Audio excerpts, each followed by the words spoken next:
Momo police station Momo cái ông cha police station hin ta hi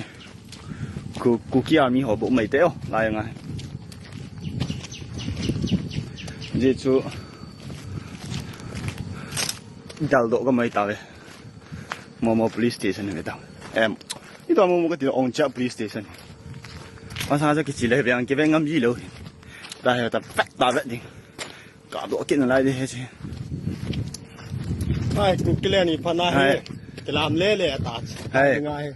thấy đúng ai cái làm lê lê yên ta thì cụ cái này phần này lúc đó là có gì chưa chưa băng cái sao vào ta lại đúng không gam hết là ít bol nào gam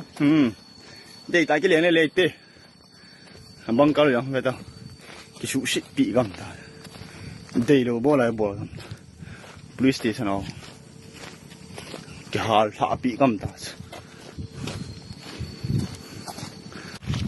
hay ông cha họ